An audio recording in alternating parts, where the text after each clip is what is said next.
छवि सुधारने के लिए इतना बड़ा कदम उठाया गया है अखिलेश सरकार की ओर से, क्योंकि चुनाव बेहद नजदीक है। ऐसे में अखिलेश सरकार कोई कोर कसर नहीं छोड़ना चाहती। बहरहाल रुक करेंगे अगली खबर का। जिस छोटा राजन की गिरफ्तारी पर केंद्र सरकार खुद को शाबाशी दे रही है, उस पर बिहार बीजेपी के नेता आर.के. सिंह ने ही सवाल खड़े कर दिए हैं और उससे इशारों में छोटी बात बता दी है। आज तक से खास बातचीत में उन्होंने ये कहा कि अगर दाऊद को पकड़ते तो बड़ी बात होती, और कहा यह कि संभव है कि छोटा राजन ने खुद ही सरेंडर किया हो। खुद पूर्व गृह सचिव का क्या कहना है वो हम आपको सुनाएंगे, लेकिन आपको बता दें कि छोटा राजन के लिए वीके सिंह को इंडोनेशिया जाने की जरूरत नहीं है, ये उन्होंने कहा है।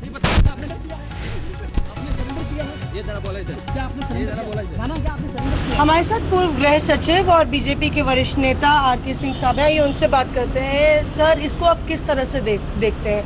आपके कार्यकाल में जो आप नहीं कर सके, क्या अब सरकार ने वो किया बड़ी उपलब्धि, या फिर इसके पीछे और कोई समीकरण है? बहुत बड़ी उपलब्धि हो ये तो मैं नहीं कहूँगा। बड़ी उपलब्धि मैं मानूंगा अगर दाऊद पकड़ा जाए या मारा जाए, तो उसको मैं बड़ी उपलब्धि मानूंगा। ये ठीक है, गैंग लीडर है, पकड़ा गया, ये ठीक है, लेकिन बहुत बड़ी उपलब्धि है ऐसे मैं नहीं मानता। चैलेंज हमारे लिए, हमारे देश के लिए है दाऊद इब्राहिम, क्योंकि उसने वो गैंग लीडर के होने के अलावे एक टेररिस्ट भी है। उसने एक दुश्मन देश का पॉन बन करके, दुश्मन देश का हाथ बन करके हमारे देशवासियों को मारा है।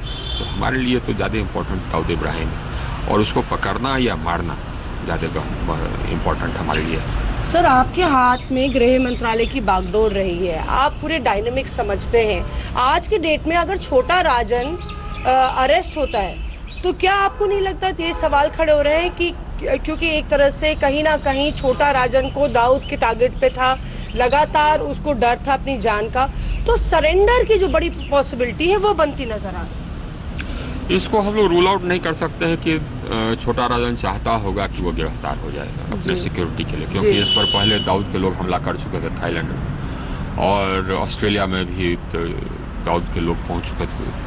छोटा शकील उसका लेफ्टिनेंट है, उसके लोग पहुंच चुके थे। तो इसको रूल आउट नहीं कर सकते हैं कि वो गिरफ्तारी चाहता होगा अपना भारत के एजेंसियों के द्वारा, या वो अपने गिरफ्तारी से खुश होगा। इसको हम लोग रूल आउट नहीं कर सकते हैं।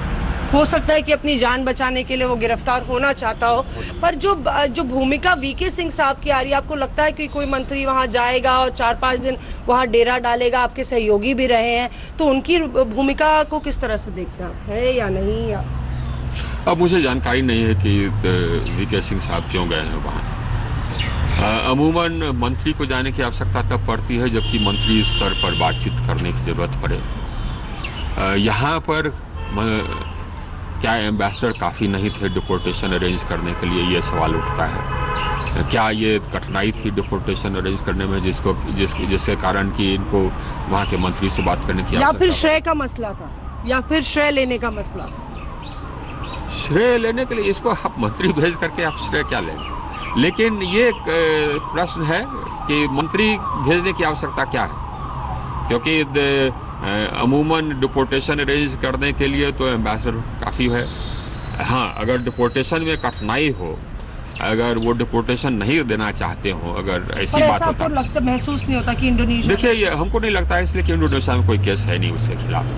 वो इंडियन पासपोर्ट पर गिरफ्तार हुआ, इंडियन है, तो डिपोर्टेशन में कोई कठिनाई हुई हमको समझ